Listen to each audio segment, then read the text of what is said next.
Hola, muy buenas tardes. Hoy es jueves 25 de febrero y este es su programa de análisis de la coyuntura política Los puntos sobre las Jotas, parte de la plataforma digital nojodas.p. Lo saluda el periodista Javier Alejandro Ramos. Como saben, vamos en vivo por Facebook de lunes a viernes a las 7 de la noche y luego en nuestros fanpage Los puntos sobre las Jotas y nojodas.p y en nuestro canal YouTube como en Twitter. Demos una mirada a lo más interesante del panorama político en la jornada de hoy. En sendas entrevistas realizadas en los últimos días, tanto el expresidente Martín Vizcarra, postulante al Congreso por Somos Perú, como el candidato presidencial de Alianza para el Progreso, César Acuña, demostraron que solo leen asuntos referidos a ellos cuando los autores son benévolos. Si hay algún atisbo de crítica, simplemente eluden el tema y consideran que se les difama.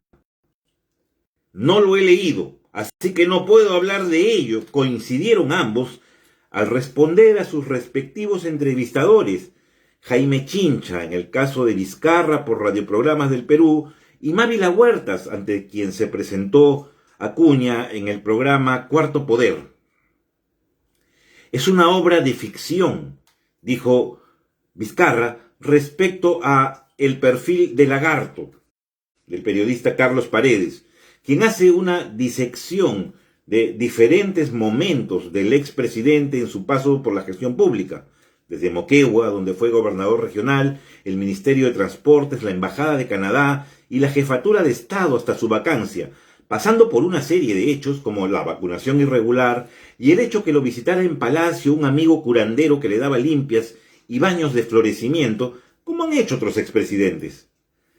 Acuña fue más allá y dijo, es falso, sobre el libro Plata como cancha, del periodista Christopher Acosta, a lo que Mávila Huertas le preguntó si lo había leído. No, fue la escueta respuesta de Acuña, que ya había dicho también lo mismo en reciente entrevista con Jaime Bailey, ante quien admitió que por sus múltiples ocupaciones en campaña no lee libros hace mucho. Para Vizcarra, la obra de Paredes está motivada por la venganza, ya que el autor era asesor de Mercedes Arauz en la vicepresidencia de la República y fue despedido al cerrarse esta oficina cuando ella decidió que el Congreso anterior había hecho bien en separar al moqueguano del cargo y aceptó ponerse la banda presidencial ante la euforia de la mayoría fujiaprista del Parlamento, presidido por Pedro Laechea, que poco después fue disuelto. En las últimas horas, en las redes sociales, en vista de las recientes encuestas y de la clonación de argumentos que propugnan tanto Keiko Fujimori como Hernando de Soto y Rafael López Aliaga para exigir que los empresarios privados compren las vacunas para reactivar sus negocios, no, como se me ocurre, para ser empáticos y solidarios con los más vulnerables, ¿no? Como si fueran a aplicar gratis, tal como lo hace el Estado. Bueno, recapitulando, al ver la similitud casi siamesa, como si de trillizos se tratara en sus posturas, hemos ensayado una búsqueda para saber si hay fujimoristas en los equipos de trabajo y listas congresales de los otros dos postulantes, aparte de en Fuerza Popular. Como sabemos, Keiko Fujimori ha tendido la mano a gente que antes la criticó mucho y curiosamente han aceptado. Bueno, fue cuando ella aparecía bien en las encuestas hace unos 4 meses. Ahora deben estarse arrepintiendo personajes como Nano Guerra García, Patricia Juárez, Fernando Rospigliosi, porque gobierno muy difícil que sean. Les queda como premio consuelo ser parlamentarios, quizás, si pasan la valla electoral y reciben algún caudal de sufragios preferenciales. Serían los nuevos Marta Chávez, Dítel Columbus, Carlos Mesía del actual Parlamento, una manchita amorfa muy lejos de la obsecuente y soberbia mayoría de antaño. Con Hernando Soto, el candidato que gusta de ponerse un D entre nombre y apellido para creerse de alcurnia, casi un virrey del siglo XXI, se han reciclado no pocos fujimoristas. El más conspicuo es Francisco Tudela, ex canciller de Fujimori, lamentable bailarín del baile del chino, si hay que admitir. Un fascista de ultraderecha, casi un nazi que cree en la superioridad de la raza, aun solo que con voz suavecita y engolada para parecer decente. Admirador del sodalicio y del Opus Dei, como López Aliaga, y como su amigo Rafael Rey, con quien conducía un programa en Willax para lavarle la cara a su ahora ex jefa. Tudela ha logrado meter en una buena ubicación en la lista de Avanza País, el vientre de alquiler que ha acogido a la otrora sucesor de Alberto y Keiko Fujimori, a su hija, Adriana Tudela. Sí, pues, los fujimoristas tienen esa costumbre. Creen que la política se lleva en los genes, se hereda por consanguinidad. Es muy bueno crear dinastías. Otros naranjas con Hernando Soto son Miguel Vega Alvear, expresidente de la CONFIEP, y que fuera electo senador por el Movimiento Libertad de Mario Vargas Llosa, pero como muchos otros empresarios, al perder y cerrarse el Congreso en 1992, se pusieron en la disyuntiva de hacerse los héroes o subirse al coche de quien detentaba el poder, y eso hicieron. También Jessica Amuruz Dulanto, hija del excongresista fujimorista Roger Amuruz, dueño de IDAT. María Teresa Dulanto, ex candidata fujimorista a la alcaldía de Barranco. Eugenio de Medina Lora, agresivo y bastante malcriado defensor del fujimorismo en Twitter y en Facebook, y que ya candidateara con López Aliaga al actual Congreso, y ahora cambió de camiseta porque huelen parecido, entre otros. Y en el grupo de Porky la cosa es bastante similar. El reciclaje también funciona. Ya había dado muestras de ello en las elecciones pasadas cuando reclutó a Rosa Bartra, Jenny Vilcatoma y Juan Muñico Maelo, el troll mayor de la resistencia fujimorista. Como no logró ni una curul, se dio cuenta que se había equivocado y no los convocó esta vez. Pero como solo sabe buscar en esa clase de personajes, otra vez llenó su lista de naranjas. Total, Fujimori fue quien lo hizo rico dándole en Afer Perú para que haga trenes privados a Machu Picchu, cobrando lo que quiera, y hay que agradecérselo, ¿no? Anidan con él, como candidato a la vicepresidencia, nada menos el almirante Jorge Montoya, un marino que manchó de naranja su uniforme naval al firmar el acta de sujeción a Vladimiro Montesinos, junto con otros como el general Edwin Donaire, preso por robar gasolina, Villanueva Ruestas, Carlos Tubino y un largo etcétera de militares que se arrodillaron ante el oscuro asesor de la mafia y participaron de no pocas irregularidades al frente de sus instituciones.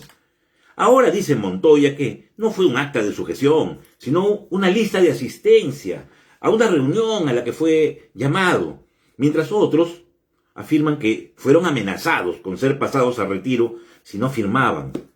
Hay videos.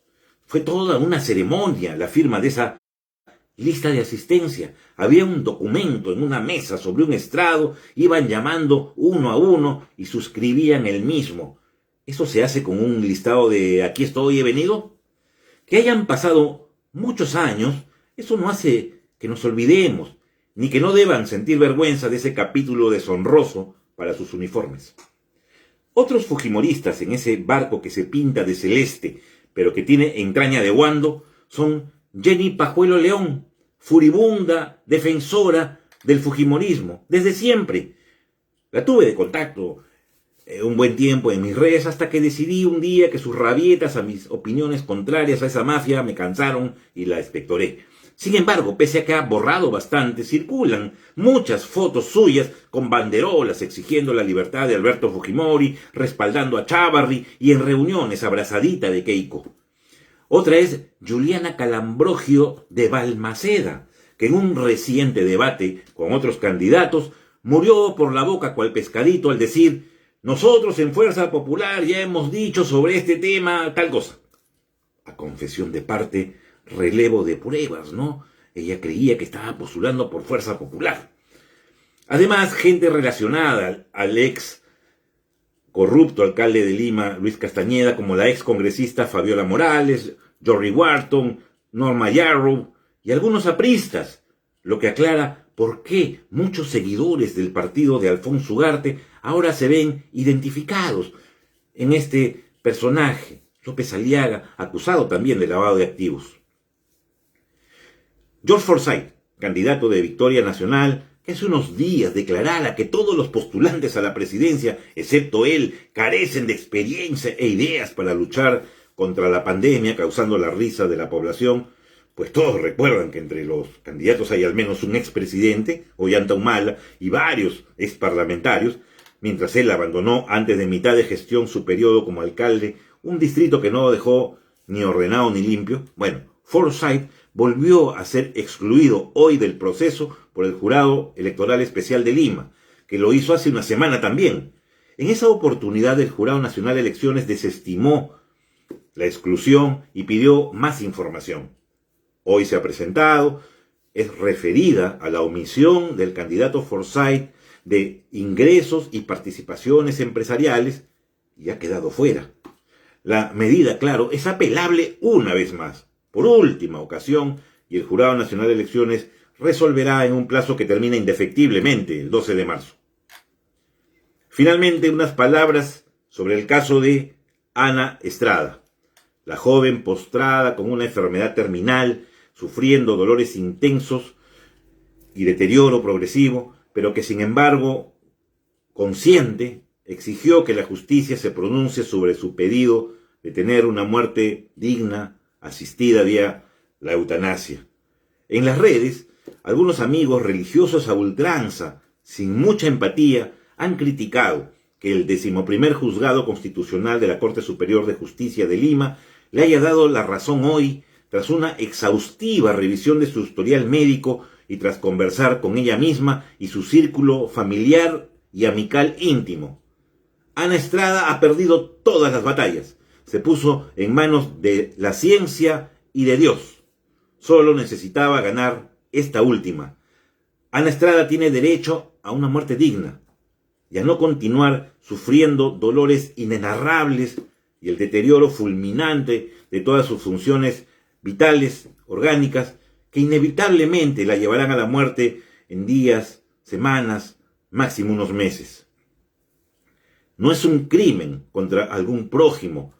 Las personas que la aman la respaldan, con dolor sí, pero con empatía. Tampoco es un suicidio impulsivo, producto del consumo de drogas o la mente afectada por algún trauma, desilusión o depresión. Ella está lúcida y solo pide que se la deje partir en paz, orando por su alma, que no sufrirá ya. Es el clamor de un ser humano, como cualquiera de nosotros o nuestros familiares, que ha sido escuchado por la justicia. En otros países sucede también. Será doloroso para quienes la quieren, pero es su decisión y hay que respetarla. Como cuando un juez decide la muerte de un tercero por algún delito. Se acepta y punto. ¿Qué es pecado? No creo que Dios, en su infinita bondad, le cierre las puertas del cielo si éste existe. Lo que sí es pecado es que un santurrón y cucufato de dientes para afuera, como Rafael López Aliaga, sí, el porqui que se revuelca en su propia insensatez, al ser preguntado sobre este tema, haya dicho: si alguien quiere matarse, mejor que se tire de un edificio.